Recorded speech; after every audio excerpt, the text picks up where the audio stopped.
हम बच्चे को असेस करते हैं, उसका आकलन करते हैं, अलग अलग तरीके से असेसमेंट करते हैं।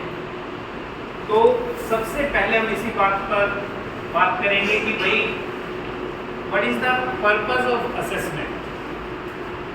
तो कोई साथी बताना चाहेगा इसमें? हालांकि बोर्ड में लिखा होगा नहीं, बट ये एक लिखी हुई बात है और प्रैक्टिकल नॉलेज जो हम लोग अपनी क्लास में और उन्हें देखते हैं।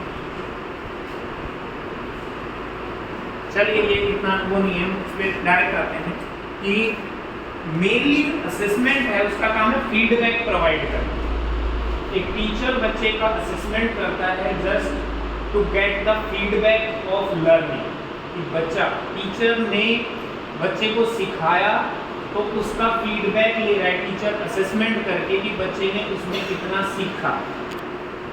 तो मेन पर्पस यही है, फीडबैक मिल जाए जिससे कि टीचर ये अंदाजा ले सके कि वो जो जिस लेवल पे बच्चे को सिखाना चाह रहा था बच्चा उस लेवल तक सीख पा रहा है या और ज़्यादा प्रयास की जरूरत है।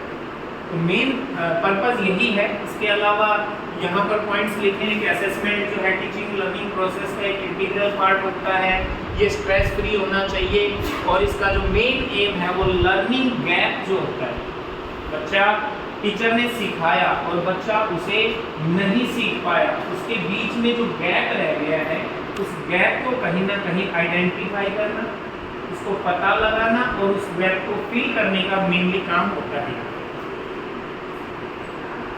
इसके बाद हम नेक्स्ट पॉइंट पे जाते हैं जो बहुत ही जरूरी हिस्सा है, that is approaches of assessment. Assessment जो है उसकी कितनी तरह के अप्रोचेज हैं?